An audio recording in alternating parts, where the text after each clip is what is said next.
Honorary doctorates awarded by the California State University are among the highest distinctions we offer. These degrees recognize individuals of exceptional achievement, strong moral character, and contributions that align with CSU's mission, whether in science, the arts, public service, or humanitarian work. Honorary degrees are reserved for those whose lives and accomplishments inspire our diverse student body and reflect the highest ideals of higher education. In the 65-year history of CSU Dominguez Hills, the university has bestowed 28 honorary degrees, and today we present our 29th. Today's Honorary Doctor of Humane Letters recipient is a pioneering scholar, cultural psychologist, and global elder in the field of African-centered thought. Dr. Wade W. Nobles is a co-founder and past president of the Association of Black Psychologists. He is a professor emeritus at San Francisco State University and founding executive director of the Institute for the Advanced Study of Black Family Life and Culture.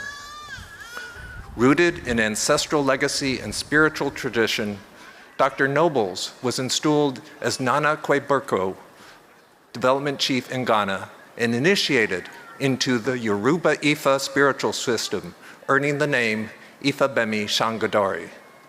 Over his 40-year career, he has authored over 100 works, including Voodoo or IQ, African Psychology, and the Island of Memes, advancing the reclamation of African psychology and cultural grounding. Dr. Nobles continues to lead as chair of the Pan-African Black Psychology Global Initiative, uniting scholars and communities across Africa and the diaspora in the work of healing, liberation, and self-determination.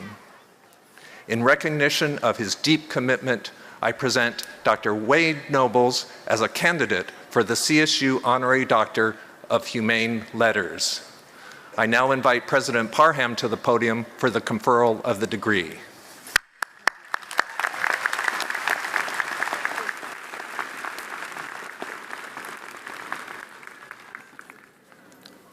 Thank you, Provost LaPolt,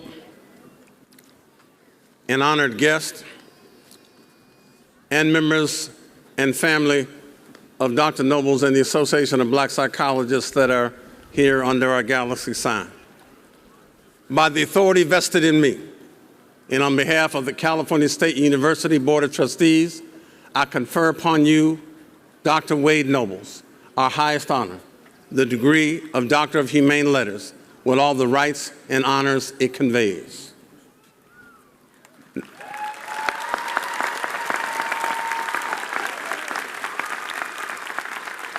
Now, consistent with ancient academic tradition, endowing those who receive academic degrees with hoods, designating the degree bestowed, Provost LaPolt and I will now confer upon Dr. Nobles his academic hood.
Now, with this time, on behalf of our faculty, staff, and administration, and our wonderful students, I would like to present Dr. Nobles with Cal State University Dominguez Hills' own recognition.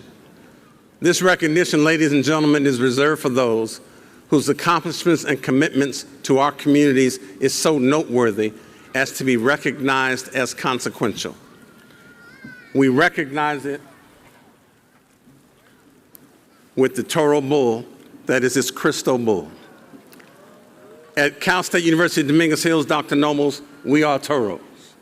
We are persistent, we are tenacious, we are strong.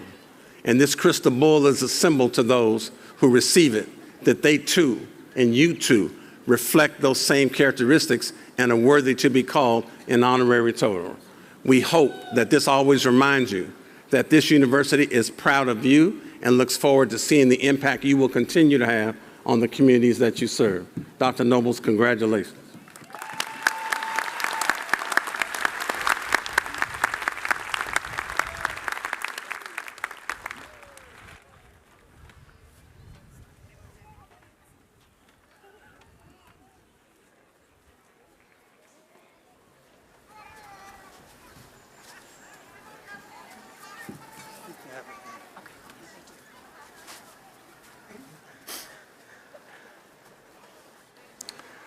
I want to tell you all a secret, and that is your president, I know, is Tommy. And Tommy Parham and I have been long life, more than friends. We have been brothers in the spirit. And I want to share with you that this moment is very significant to me. And I am known sometimes to joke. And I was telling my friend that in our history, hoods don't mean really good things. And those who come to us in the middle of the night with hoods on are frightening and evil. And so I am pleased to say I have allowed Dr. Thomas Parham to hood me. It is on behalf of the National Association of Black Psychologists and the College of Ethnic Studies, the Department of Africana Studies, and the generations of unlettered old black folks who taught truth and rightness just by living their lives. And on behalf of my light in my life, my eternal blessing, my wife, Iya Dr. Vera Nkwanda Nobles, I want to acknowledge and thank President Parham, Board of Trustees, distinguished faculty and friends, colleagues, and most importantly, you graduate students and your family. A commencement, I would like to talk about an idea. It's an idea of finding dry ground. Dr. Asa Hilliard, who if you all don't know, you should Google, he was one of the greatest black historians, Egyptologists, and educators. And Asa and I talked a lot about what it must have been like back in the day during enslavement, and what did those folks do and talk about. Try to imagine how they achieved things. And we both love this story about those marooned Africans who got away from enslavement and in the still of the night would raid the plantations and steal and capture other black folks to make them free. And in those free compounds, they would talk to each other about what they were going to do, what was important. And education loomed up as the most important thing that they discussed. And they debated about, well, where we create education. They might have been foreseeing Dominguez Hills, I'm not sure. But they would talk about where do we create education. And the elder of elders stood up and said, we can't do it in the swamp. Even though we go sometimes and run away into the swamp to protect ourselves. We can't do it there. We can't do it in the forest. We can't do it in the hillside. Even those environmental conclaves are important. The old elder of elders said, what we must do is find dry ground. Education must be grounded in dry ground. And so allow me, if you will, to use this moment to remind myself that my own intellectual trajectory was not born in the silence of classrooms, not born in the libraries or the laboratories or the boardrooms alone. It was nurtured. My educational trajectory, and I would dare say many of your own educational trajectories, was nurtured in the soil of struggle. It was nurtured in the bruised earth, carved by the bitter whip of dehumanization, enslavement, and discrimination. Our educational trajectory was found in those places where some people tried to make us the wretched of the earth. It was watered in the echoes of my ancestors who knew what it meant to be denied humanity, who knew what it meant to be discouraged, who knew what it meant to be less than, and they yet saw that they understood that we were the original people. We were the original people who stood up in the world and said, I am human, who stood up and said, insisted upon being human, regardless of those stories, regardless of those narratives that spoke against who we were. My education began with their pain, nurtured in their resistance. It was watered by the victorious vision of freedom. Think about that. Enslaved Africans having a vision in their inner soul about freedom, where everything else said that they were supposed to have been defined in a certain way as inhumane. The education, its vision, is seeded by the sacred consciousness of being African. That sometimes is hard for black people in America to say, being African. Being African, not just in a name, but in an essence. It was fed by the realization that to be black was not to be less. To be black was not to be less, but to be the living echo of the mighty lineage, a lineage that stood against the lie of black inferiority, an echo that understood that there was an unshakable truth. And that unshakable truth, and I want you to hear me well now, that unshakable truth is that we are them people. I'm not speaking, I am speaking, but I'm not speaking Ebonics. That we are them people. I'm not mispronouncing them. So with all your educational correction, don't correct me when I say you dim people, you dim toros. Dim means divine energy made manifest. What we are as human beings are energy, vibrating, radiating power. We are energy that is divine. So when old folks told their children, you them children gonna grow up and be somebody. When old folks said in the church houses that, I think them children should go over there to the university and learn something and come back and help us be better. Them people, each and every one of you in this audience are them people. You are them people. You are divine energy made manifest. You see, if you think about, if you walked in the world, internalizing the idea that I am divine, that's not being braggadocious. That's being scientific. That's understanding that energy vibrates and radiates and is powerful. And so I have begun to talk about and try to understand this notion of dim people. You see, the pursuit of knowledge for me has never been abstract. It's always been deeply personal and familial. It's been a survival, it's been a restoration.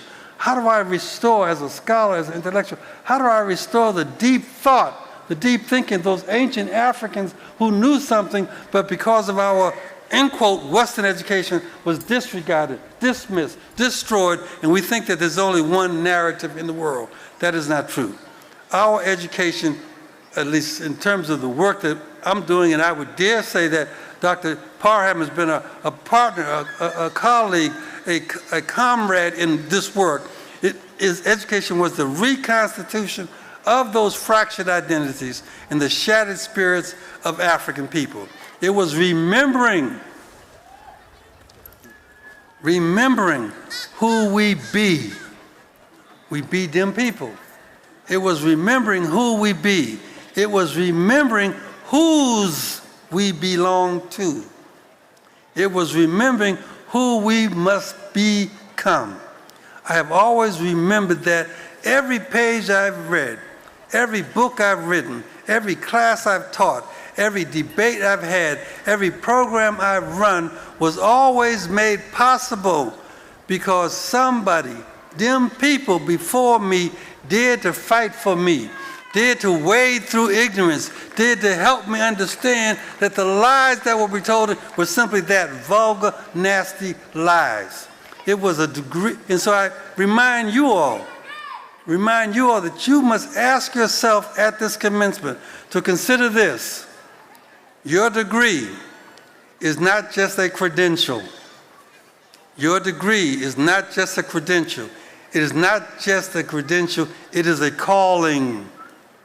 Calling from the invisible ones, calling from the answers, calling to say to you, calling to serve, to question, calling to protect, calling to defend, calling to understand the sacredness of being human, calling to understand that you must respect the divine energy in all life forms. Please, don't take education for granted, especially in this time, which to me looks like the openly reawakening of hatred, reawakening of white supremacy, reawakening of Nazism, reawakening of dictatorial totalitarianism. We are in a vulgar, violent, toxic place. And so you're looking in the mirror and seeing divine energy made manifest. Seeing dim folks is more important than it's ever been. Don't take for granted your freedom.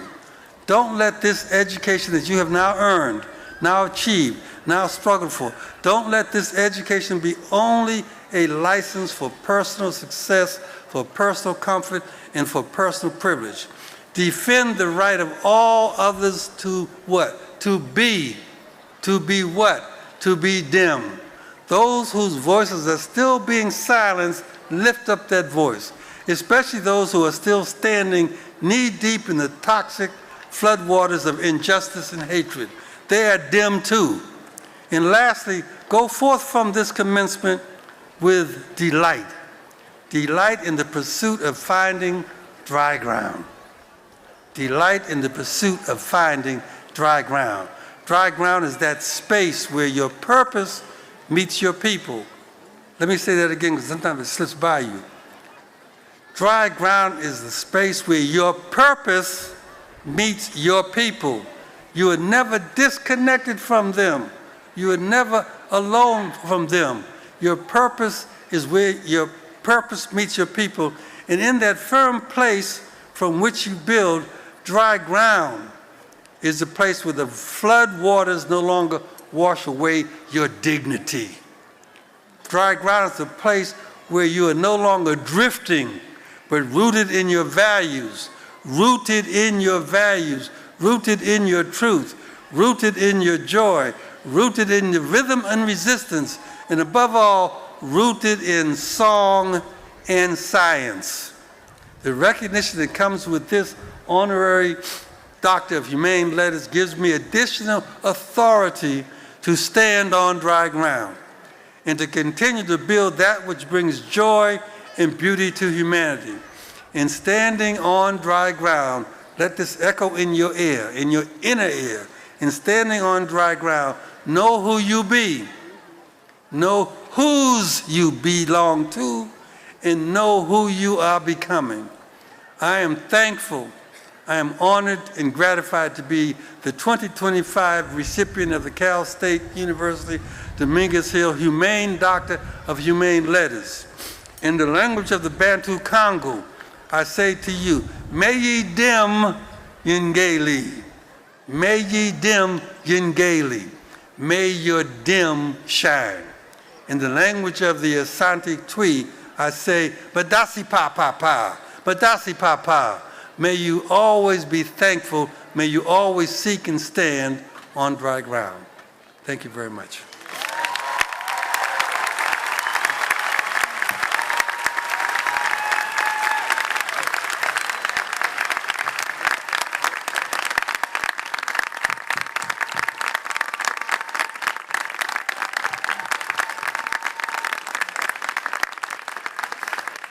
You are dim people.